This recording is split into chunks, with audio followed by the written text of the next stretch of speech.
My name is Marcus Thompson. I am 28 years old. On March 15th of this year, at 11:30 a.m., I opened an envelope from my father's law firm and found a check for $1. Exactly $1. On the same day, my stepmother received an $8 million mansion in Malibu. Her son received a red Ferrari and a $2 million trust fund. Her daughter received a penthouse in Manhattan. And I, the millionaire's own son, received a piece of paper that said, "You have to earn it yourself, like I did." I thought that was the worst thing that could happen. I was wrong. Because when I started digging, I discovered that my father hadn't just forgotten about me. He was being slowly murdered, and the woman who had shared his bed for the last 3 years knew about it from the beginning. But before I continue, if stories about how family can betray you for money mean something to you, like and subscribe, and write in the comments where you're watching from right now and what time it is there. Now let me take you back to March 15th, to the moment my world turned upside down. The envelope lay in my mailbox between the electric bill and a pizza ad. Thick, cream-colored paper. The Winters and Associates law firm logo embossed in the corner. I opened it right there, standing at the entrance to my rented apartment in Brooklyn. Inside was a 2-page letter. Legal language, dry and formal. Notice of the distribution of the assets of Richard Thompson during his lifetime. My father.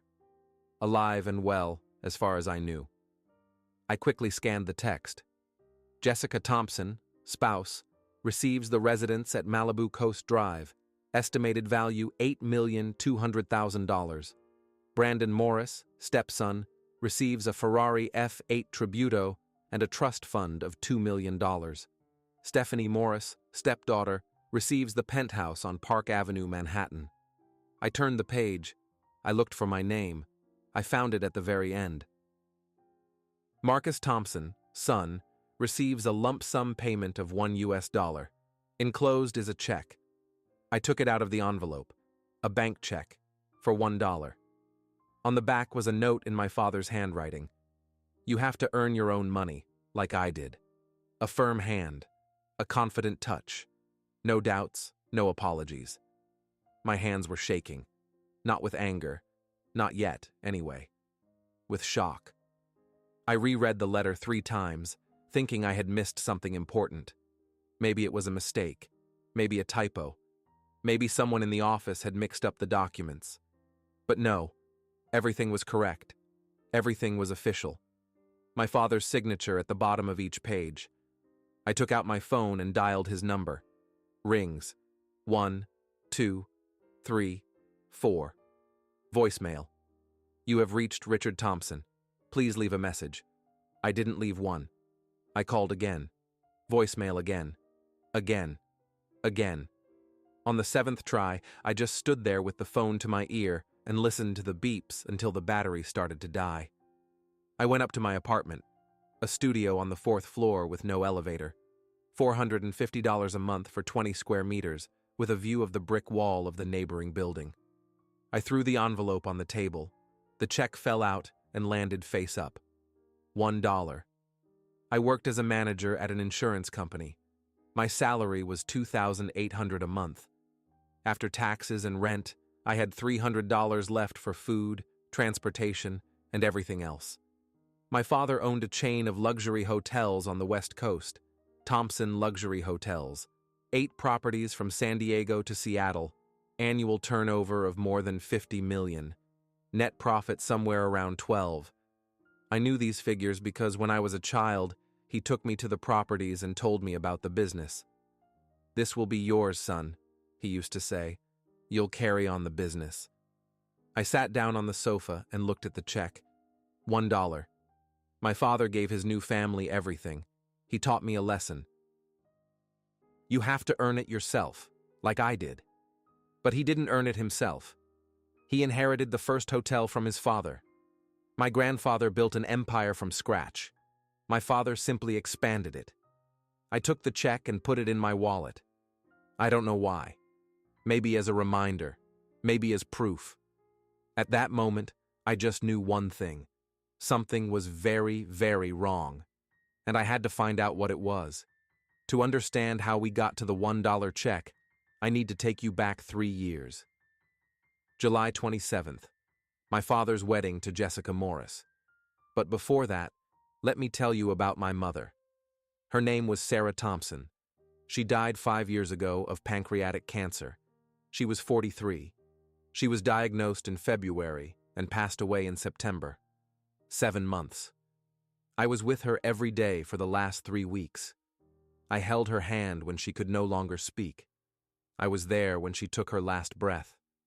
My father was at a business meeting in San Francisco. He arrived 4 hours after she died. He walked into the hospital room, looked at the empty bed, and said one sentence: "I need a drink." Then he turned and left. He didn't cry at the funeral. He stood by the coffin with a stony face. People thought he was strong. I thought he was in shock. 6 months later, he met Jessica at his own hotel in Santa Barbara. She was staying there for the weekend, alone. An elegant woman of 38 with long dark hair and a smile that never reached her eyes. They met at the bar. My father told me this story later, as if it were romantic. She ordered a martini with 2 olives. I asked if I could join her. She smiled and said yes. They dated for 8 months.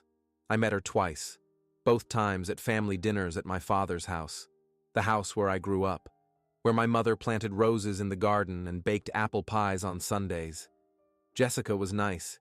She asked about my job, about my life. But every time I tried to talk to my father alone, she would appear, like a shadow. And then my father announced the wedding, a short ceremony, only close friends and family. I thought it would be modest. I was wrong. 200 guests. My father's hotel in Malibu, ocean view, white roses and gold ribbons everywhere. Jessica invited her children from her first marriage, Brandon, 25, and Stephanie, 22, tall, tanned, impeccably dressed. The ceremony began at 6 in the evening. I sat in the back row, the very back. My father was getting married for the second time, and I was sitting behind people I had never met before. Brandon and Stephanie stood at the altar, witnesses. I wasn't even a witness. When my father said his vows, he looked at Jessica as if she were the only person in the room. He never looked at my mother that way, not in recent years anyway. Maybe once, long ago, but not when I could remember it. At the reception, I went over to my father to congratulate him. He hugged me, tightly. "It's good to have you here, son," he said. "This is an important day for our family." Our family. I wanted to ask who he meant, but Jessica was already pulling him toward other guests. At dinner, I sat at table number 18, by the window, alone. My father, Jessica, Brandon, and Stephanie sat at the main table. They laughed, they made toasts, they looked like the perfect family. And at that moment, watching them across a room full of strangers, I realized I was no longer part of my father's family. I was a guest in his new life. And that $1 check started right here, that evening, when I sat alone at table number 18 and realized I had been replaced. After the wedding, I tried to stay in touch with my father. I really tried. I called every week. I invited him to dinner. I offered to come visit. But every time, the answer was the same. "Sorry, Marcus. I'm busy right now. Work, meetings, plans with Jessica." The first thing I missed was his birthday, 62 years old, October 23rd. I planned to come, booked a day off from work. The day before, I called my father to confirm the time. He picked up the phone, and I heard background noise, music, voices, laughter. "Something happened?" I asked. "No, just a small dinner," he replied. A small dinner, on his birthday, which I wasn't told about. I arrived there without asking for forgiveness. The house was full of people, about 30 people, my father's colleagues, Jessica's friends, Brandon and Stephanie with their friends. There was a huge table with snacks in the living room, champagne in ice buckets, a cake in the shape of the Thompson Hotel. I walked in through the front door. No one even turned around. I walked into the living room. My father was standing by the fireplace with a glass in his hand, talking to a man in a suit. "Hi, Dad," I said. He turned around. A moment of surprise, then a smile, but a forced one. "Marcus, you came." "I thought you were busy." "I said I'd come," I replied. The man in the suit walked away. My father lowered his voice. "Listen, son, this isn't the best time. We have guests." "I'm your son," I said. "It's your birthday. Am I not a guest?" He sighed. "Not now, Marcus. Please." And he walked away. He just turned around and went to the other guests. I stood by the fireplace alone. Then Jessica appeared, with a glass of champagne and a perfect smile. "Marcus, how nice of you to stop by," she said. Stopped by, as if I were a neighbor who dropped in for a minute. I wanted to leave, turn around and leave. But instead, I went into the kitchen, poured myself a whiskey, stood there for 15 minutes. No one came to check on me. No one noticed. Then Brandon came in for ice. He saw me and stopped. "Hey, buddy, didn't know you were here," he said. Buddy. We'd spoken maybe 5 times in our lives. I left through the back door, through the garden, past the rose bushes my mother had planted 20 years ago, got in the car and drove away. My father called 2 days later. He apologized. Said Jessica had planned a surprise and he didn't want to spoil it. I said I understood, but I didn't. A month later, I showed up unannounced. It was a Thursday off. I thought I'd find my father alone. Maybe we could talk, like we used to. But when I went upstairs, my old room was empty, completely empty. No bed, no desk, no shelves, just clothes hangers, dozens of hangers, dresses, suits, shoes, Jessica's wardrobe. I went downstairs. I found my father in his study. "My room," I began. He didn't even look up from his computer. "Jessica needed a place for her things," he said.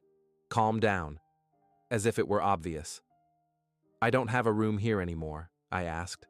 "Marcus, you haven't lived here for 10 years. You don't need a room." "But this was my home. This was my home," I repeated aloud. My father finally looked at me. "This is my home," he said, "and I decide how to use it." The conversation was over. I left. I didn't come back without an invitation. There were no invitations. And then I saw the photo, on Stephanie's Instagram, a family photo on the beach, Hawaii. Dad, Jessica, Brandon, Stephanie, all in white, all tanned, all happy. Caption, "Best vacation with the best family." Date, a week ago. I didn't know they were going. I wasn't asked. I wasn't invited. I was erased, replaced. And you know what was the worst part? I was still trying to hold on, still calling, still hoping. Because he was my father, the only family I had left. But the $1 check changed everything. Because when you get $1 while others get millions, you finally understand. You're not family. You're a burden. And burdens are gotten rid of. After I got the check, I couldn't eat for 3 days. I couldn't sleep. I just lay in the dark and replayed everything in my head. Why $1? Why not 0? Why the legal notice? Why would my father distribute his assets while he was still alive? He's 65. He's healthy. Or so I thought. On the 4th day, I did what I should have done a long time ago. I hired a private investigator. I found him on the internet. David Brennan, a former police officer, 20 years of experience, an office in Queens, above a stationery store. I met him on Friday evening. I told him everything, about the wedding, about the eviction, about the check. I showed him the documents from the lawyers. David listened silently. He took notes. When I finished, he leaned back in his chair and said one thing. "Are you sure you want to know the truth? Because sometimes the truth is worse than ignorance." "I want to know," I replied. He took on the case. 2 weeks of work. The report arrived by email on Sunday morning. 37 pages, photographs, financial records, timelines. I read it from cover to cover. Then I read it again. Because what I learned was worse than I could have imagined. Jessica Morris, née Carter, 38 years old, former financial advisor at Prestige Financial Group in Los Angeles. Worked there for 8 years, resigned in 2019. Reason for resignation: conflict of interest. Details are confidential under the terms of the agreement. Married once. Derek Morris, corporate lawyer, divorced in 2020. Reason: irreconcilable differences. But David found something interesting in the divorce financial documents. Joint debts totaling $380,000, credit cards, a mortgage on a house that was sold at a loss. Jessica got custody of the children and nothing else. Derek got the debts. And now, for the most interesting part. Prestige Financial Group advised companies on investments in real estate and the hotel business. One of their clients was Thompson Luxury Hotels. The contract was signed in 2017, 2 years before Jessica allegedly met my father by chance at his hotel. David found records of meetings. Jessica was appointed lead consultant on the Thompson account. She met with my father's CFO 6 times a year. Presentations, reports, tax optimization recommendations, and then the contract was suddenly terminated. No reason given. That was in 2018, a year before my father met her. I called David right after reading it. "What does that mean?" I asked. He sighed. "It means she knew who your father was before she met him. She knew about his business, about his finances, and she knew he had recently been widowed. Because your mother's death was in the news. Thompson Luxury Hotels is a fairly well-known company. A chance encounter in a bar," David continued, "is usually not as random as it seems, especially when the woman has $380,000 in debt and 2 children to support, and the man has $50 million in annual revenue and no one to stop him from making impulsive decisions." There was one more detail in the report: the prenuptial agreement. David got a copy through his sources. Don't ask how. In the event of a divorce, Jessica gets 50% of all assets acquired after the date of marriage, plus alimony of $100,000 a month, plus the house in Malibu, registered in her name a month after the wedding, a gift from her husband. I sat in my tiny apartment with the report in my hands and understood. It wasn't love, it was business, a long-term investment. And my father, the smartest man I knew, the man who built a hotel empire, didn't see it, or didn't want to see it, because after my mother died, he was lonely. And Jessica knew it. She showed up at the right time, said the right words, played the right role, and I, his son, was an obstacle, a reminder of his past life, of his past family, and now they were getting rid of me, neatly, legally, with a check for $1 as a final insult. I leaned back on the sofa and closed my eyes. "Are you sure you want to know the truth?" David asked. Now I knew, and that was just the beginning. I didn't call my father, I didn't write, I just showed up. Tuesday, 7 o'clock in the evening. I knew they were having dinner at that time. Jessica insisted on family dinners. "Tradition," she said. I parked outside the house, a mansion in Beverly Hills. White columns, a well-kept lawn. The security guard at the gate recognized me and let me in without question. I climbed the steps. I rang the doorbell. The maid opened the door. Maria, a woman in her 50s. She had worked for us since my mother's time. "Mr. Marcus," she said quietly, "they're having dinner." "I know," I replied and walked past her. The dining room was at the back of the house, a large dark wood table, a crystal chandelier. I could hear their voices from the hallway. Laughter, small talk. I pushed the door. It opened silently. They were sitting at the table, father at the head, Jessica to his right, Brandon and Stephanie on either side. The table was set. Roast meat, potatoes, wine, a family idyll. They turned around at the same time. My father put down his fork. "Marcus, what are you doing here?" I entered the room, closed the door behind me, took the printout of David's report out of my pocket, placed it on the table in front of my father. 37 pages. "I need to talk to you," I said, alone. My father didn't even look at the papers. "We're having dinner, Marcus. It can wait." "No, it can't," I replied. I looked at Jessica. She sat quietly, her hands folded in her lap, her face impassive. But I could see the tension in her shoulders. She knew. "Dad," I began.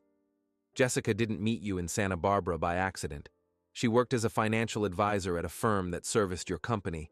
She knew who you were a year before she met you. She knew about Mom, about the business, about the money." My father looked up. His eyes were cold, hard. "What are you talking about?" "I'm talking about the fact that your marriage was planned," I replied. "Look at the report. It's all there. Financial records, meetings, the debts she had before the wedding. She didn't marry you for love. She married you for money." Jessica finally spoke. Her voice was soft, almost sad. "Marcus, I understand that you're upset about the will, but accusing me of manipulation, that's too much. I love your father. I'm upset," I repeated, "because you stole my family, my home, my inheritance, and now you're convincing my father that I'm the enemy." Father stood up. The chair scraped across the floor. "Enough, Marcus. This is crazy. Jessica didn't steal anything. She's my wife. These children are part of my family, and you're acting like a spoiled child who didn't get a toy." "I don't want a toy," I said. "I want the truth. Look at the prenup. 50% of the business in case of divorce. The house is in her name. This isn't a marriage, it's a business deal, and you're too blind to see it." My father came up to me. He stood inches from my face. "Get out," he said quietly. "Get out of my house. Now. Dad. Now." I looked at him. At the man who taught me to ride a bike, who took me to baseball games, who sat with Mom in the hospital and held her hand when he thought no one was looking. And I didn't recognize him. This man was a stranger. I turned to Jessica. She was looking at me, and in her eyes there was no anger, no fear. Victory. A cold, quiet victory. "You got $1, Marcus," she said softly, "because you're acting like a man who's worthless. Maybe it's time to prove otherwise." I left the dining room, walked through the hall, past Maria, who was standing by the stairs with a towel in her hands and tears in her eyes, went outside, got in the car, and only then did I understand. This wasn't a confrontation. It was war, and I had just lost the first battle, but the war was far from over. Because the next morning, Maria called me, and what she told me changed everything. The next morning at 8:30, my phone rang. Unknown number. I almost didn't answer, but something made me press the green button. "Mr. Marcus, it's Maria." Her voice was quiet, frightened. She wasn't calling from home. I could hear the sound of cars in the background. "Maria, what's wrong?" I asked. A short pause. Then she spoke quickly, almost in a whisper. "We need to meet. I know things. Things about Mrs. Jessica. Things your father needs to know. But I'm scared. She said if I talk, she'll call immigration. I don't have papers, Mr. Marcus. She knows that." My heart began to beat faster. "Where are you now?" I asked. "At a cafe on Wilshire Boulevard, near the pharmacy." "I'm on my way," I said. "Don't tell anyone you called me, anyone." "I won't," she replied, and hung up. I was there in 40 minutes. The cafe was small, 3 tables by the window. Maria was sitting in the corner, a cup of coffee in front of her. Her hands were shaking. I sat down across from her. She looked at me and started talking right away. "I've been working in this building for 22 years. Your mother was a good woman, kind. She helped me when I was in trouble. She paid for a lawyer. She helped with the paperwork. But the paperwork was never completed. She died, and everything stopped." "I remember," I said. "Mom talked about you." Maria nodded. "After Mrs. Jessica arrived, everything changed. Small things at first. She took down the photos of your mother. She said Mr. Thompson had to move on. Then she started changing the staff. The cook was fired. The gardener was fired. Only me and the security guard were left. She told me that if I wanted to work, I had to be loyal. Only to her. What do you mean by loyal? I asked. Maria looked down. She gave me tasks. Bring her your father's mail before he saw it. Report who he talked to on the phone. Once she asked me to add pills to his morning juice. She said they were vitamins, that the doctor had prescribed them. But I saw the bottle. They weren't vitamins. My stomach clenched. What was it? She took a phone out of her bag. She showed me a photo, a bottle of pills, the label, lorazepam. I knew that name. A sedative, strong, used for anxiety disorders. But my father didn't have an anxiety disorder. How much did she give him? I asked. Every morning, Maria replied. 1 milligram, sometimes 2. She said it helped him relax. But I saw how he was changing. He became forgetful. He mixed up dates. He couldn't focus on conversations. Once I found him in the garden at 3 in the morning. He didn't remember how he got there. I clenched my fists. She was poisoning him. Not quickly, not obviously, but slowly, systematically destroying his mind. Maria, why didn't you say anything before? I asked. She looked at me. Tears glistened in her eyes. Because she threatened me. She said that if I said anything, her ex-husband, a lawyer, would have me deported within 24 hours. I have a daughter, Mr. Marcus. She's 16. She was born here. She's a citizen. But if I'm deported, what will happen to her? I understood. It wasn't just a threat. It was a trap. Jessica knew everyone's weaknesses around her father, and she used them. I'll protect you, I said. I promise. But I need your help. I need to get into the house, into my father's office. There should be documents there. Something that proves what she's doing. Maria hesitated. Then she nodded. They're leaving on Friday. A charity event downtown. It starts at 7. They won't be back until 11. I can leave the back door open. I have the night off. I won't be there. If anything happens, I don't know anything. Thank you, I said. Maria took my hand across the table. Your mother would be proud of you, Mr. Marcus. You're fighting for the truth, like she did. We finished our coffee in silence. Then we went our separate ways. She to the bus, me to the car. And for the first time in weeks, I felt something other than helplessness. I had an ally. I had a plan. And on Friday night, I would find out the whole truth, even if I had to break into my own house to find it. Friday, 8 o'clock in the evening. I parked my car 3 blocks from my father's house. Dark clothes, flashlight, empty briefcase. I walked through the neighboring yards, climbed over the fence at the back. The garden was dark, quiet. Maria kept her word. The back door was open. I entered through the kitchen. The lights were off. Only a faint glow from the street lights through the windows. I knew this house by heart. Every hallway, every room. I grew up here, but now it seemed foreign, cold. I went up the stairs. My father's study was on the 2nd floor, at the end of the hallway. The door was closed but not locked. I pushed it.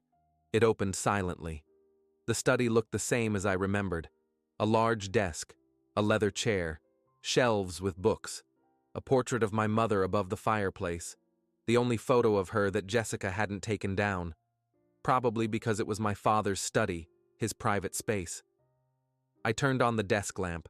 I started with the desk drawers, documents, bills, business letters, nothing unusual. Then I remembered the safe. It was behind a painting, an abstract painting my mother had bought at auction. I moved the frame. The safe was there, a combination lock, 4 digits. I tried my father's birthday. It didn't work. Jessica's birthday. It didn't work. Then I tried my mother's birthday, 1003. Click. The door opened. Inside were folders. I took them out. I began to look through them by the light of the lamp. The first folder, medical records. I opened it and everything inside me went cold. A neurologist's report. Date: 8 months ago. Diagnosis: early stage mixed dementia. Recommendations: observation, cognitive therapy, stress minimization, refrain from taking benzodiazepines as they may exacerbate symptoms. Dementia. My father is sick, and I didn't know. No one told me. I continued reading. Next document. Prescription: lorazepam, prescribed by Dr. Harrington.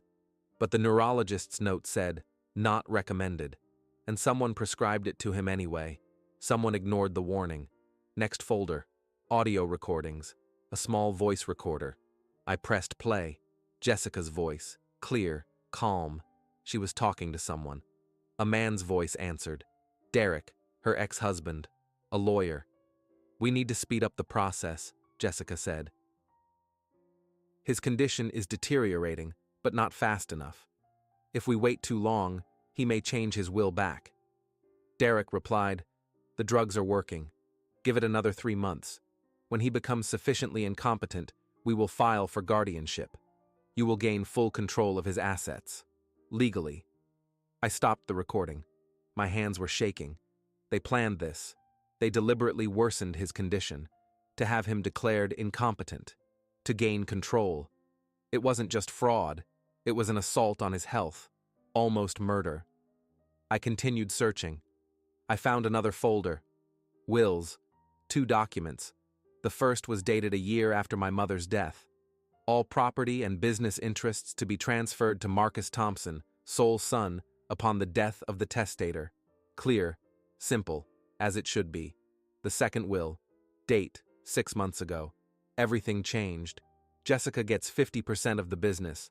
Brandon and Stephanie get 20% each. The house in Malibu, the house in Beverly Hills, investment accounts. Marcus Thompson gets a symbolic sum of $1. As a lesson in independence. My father's signature at the bottom. Shaky, uneven, not at all like his usual handwriting. Next to it, the date. I checked the medical records. That day, my father had an appointment with a psychiatrist. Diagnosis: acute anxiety. Prescribed lorazepam, 5 milligrams, 5 times the usual dose. He signed this will under the influence of drugs, in a state where he couldn't think straight. It was illegal, invalid, but I had to prove it. I took out my phone. I started photographing every page, medical reports, prescriptions, wills. I copied the audio recordings onto my phone. Everything. Every piece of evidence. I worked quickly. 40 minutes passed. Then I heard a sound. Downstairs. A door slammed. Voices. They were back early. I quickly put everything back in the safe. Closed it. Hung the picture back in its place. Turned off the lamp. The voices were getting closer. Climbing the stairs. I wouldn't make it out the door in time. I looked at the window. 2nd floor. A tree outside the window. An old oak tree. I opened the window. Cold air hit my face. I climbed onto the windowsill. The study door began to open. The light came on. I jumped. I grabbed a branch. The bark dug into my palms. I hung from my arms. Then I climbed lower. Lower still. I jumped to the ground. My ankle hurt, but I was outside. I ran through the garden, over the fence, to the car. I got in, started the engine, drove away. Only after 2 blocks did I allow myself to breathe. There were no documents in the backpack, but there were photos on my phone, hundreds of photos, and audio recordings of the confession. I had proof. Now the real battle was beginning, and this time, I wasn't going to lose. On Monday morning, I was sitting in a lawyer's office. Catherine Miller, 45 years old, a specialist in family law and inheritance cases. Her office was on the 23rd floor in the center of the city, a view of the whole city. My evidence was lying on the table, printed photos, audio files on a tablet, medical reports. Catherine listened silently. She studied every document. When I finished, she leaned back in her chair. "This is serious," she said. "If all of this is true, and I see no reason to doubt it, your father was the victim of fraud and abuse of trust. The new will can be declared invalid." But you understand that this will be a battle? I understand, I replied. Okay, Catherine said. Then here's what we'll do. We'll file a lawsuit to have the will declared invalid on the grounds that the testator was incompetent at the time of signing. At the same time, we'll file for a temporary restraining order on the estate. That way, Jessica won't be able to sell or withdraw anything until the court decides. How long will that take? I asked.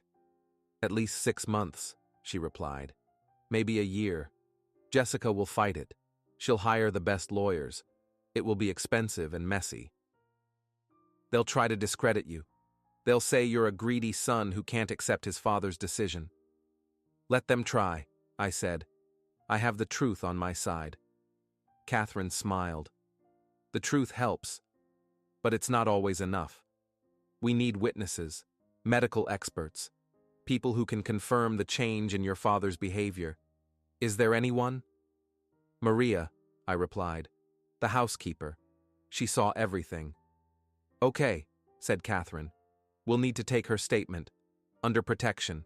If Jessica threatened her with deportation, we can use that as additional evidence of coercion and intimidation. On Wednesday, we filed the lawsuit. By Friday, the story was in the press. The headline in the business section, Thompson Hotel's heir challenges father's will. The phone started ringing off the hook. Journalists, old family friends, people I hadn't seen in years. One of them was Harold Stevens, my father's business partner 20 years ago. He called on Saturday morning. Marcus, I saw the news, he said. I need to tell you something. Your father called me 6 months ago. He wanted to discuss selling his stake in the company. But the conversation was strange. He was confused. He couldn't remember the numbers. He said something about Jessica and control. Then he hung up abruptly. He never called back. Are you ready to testify? I asked. Yes, Harold replied. Your father was my friend. If someone is taking advantage of his illness, it needs to be stopped. The number of witnesses was growing. My father's doctor agreed to testify about the diagnosis and that lorazepam was contraindicated. Maria gave official testimony on record. She talked about the pills, about the threats, about how Jessica controlled every aspect of my father's life. But Jessica didn't give up. She hired a team of 5 lawyers. She filed a counterclaim. She accused me of slander. She said I was trying to destroy the family out of greed, that my father had made a conscious decision, that I hadn't been involved in his life for years, and now I was only there for the money. They called Brandon and Stephanie to court. They testified about how caring their mother was, how she took care of my father, how happy he was. The trial was set for March, a preliminary hearing. Both sides presented their evidence. I sat at the lawyer's table. Jessica sat across the aisle. My father was next to her. He looked thin, pale. When our eyes met, I saw no recognition in them, only emptiness.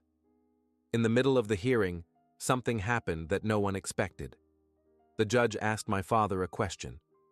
Mr. Thompson, do you understand why we are here today?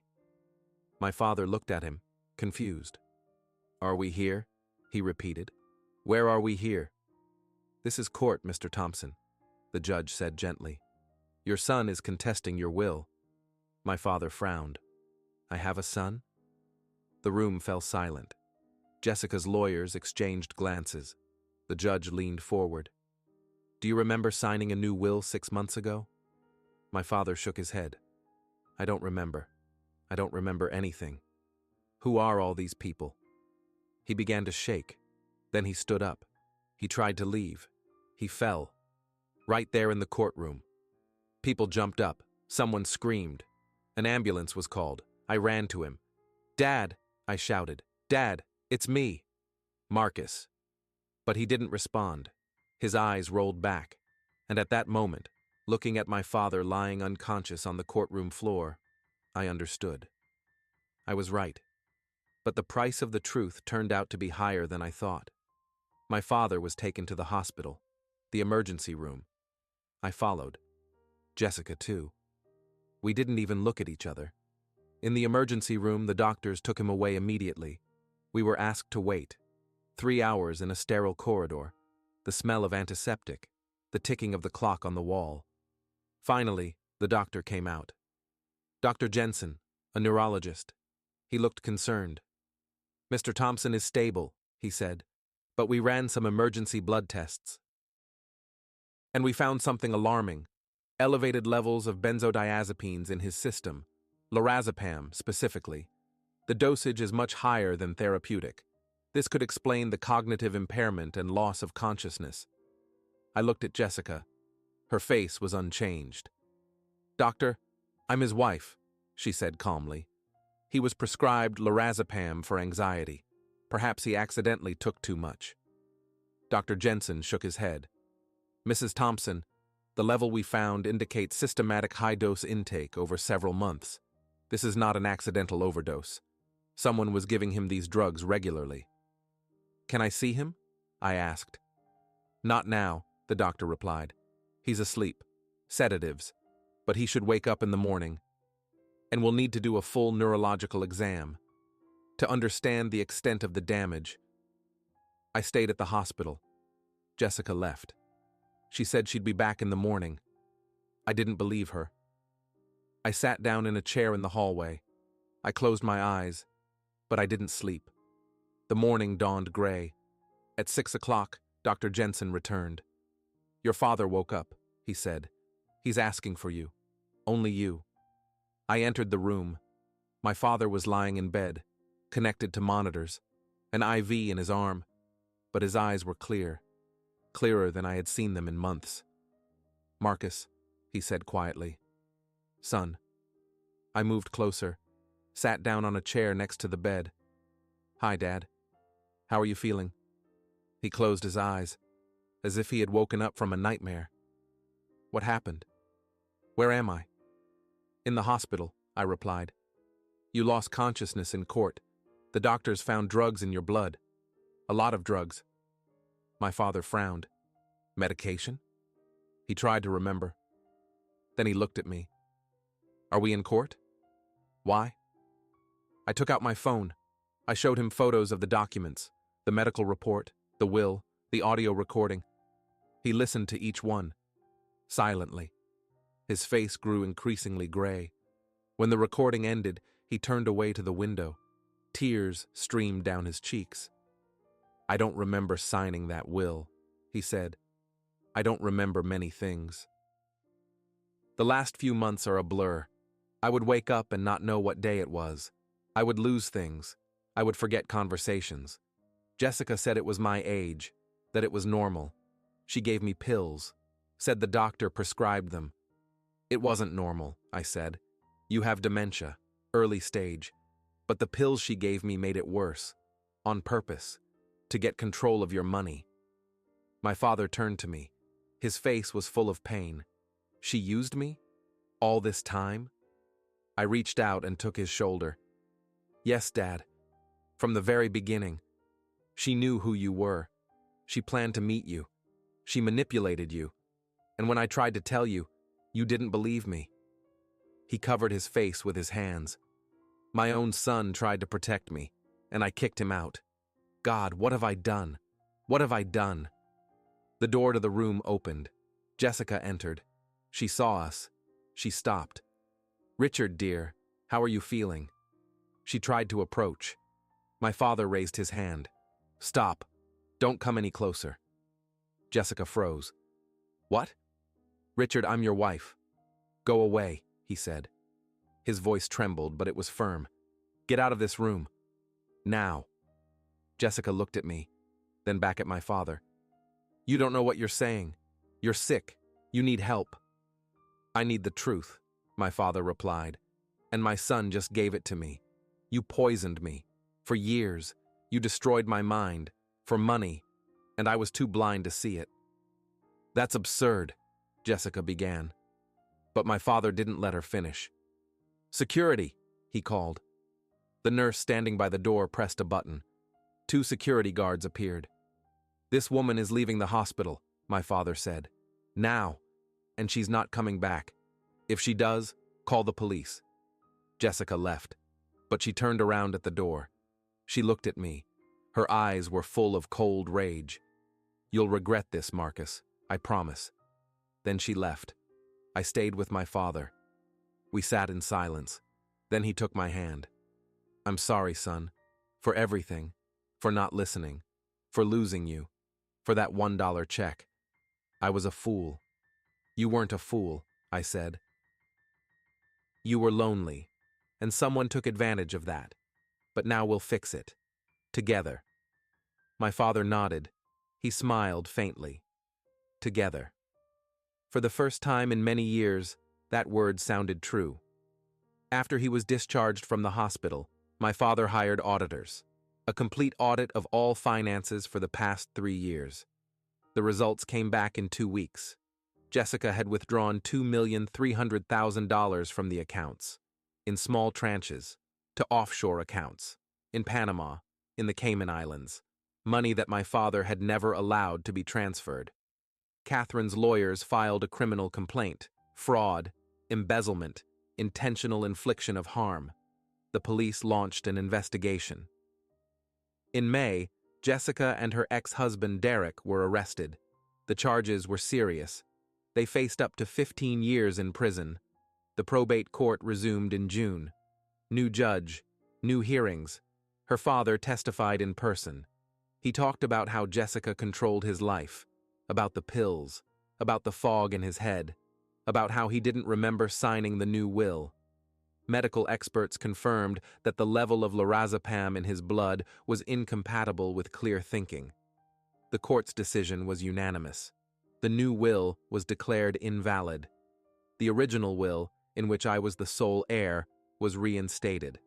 All assets transferred to Jessica and her children were subject to return. The house in Malibu, the penthouse, trust funds, everything. Brandon and Stephanie tried to challenge the decision. They claimed they didn't know about their mother's actions, but there was no evidence. The court rejected their appeal. They were left with nothing, as it should have been. Jessica made a deal with the investigators.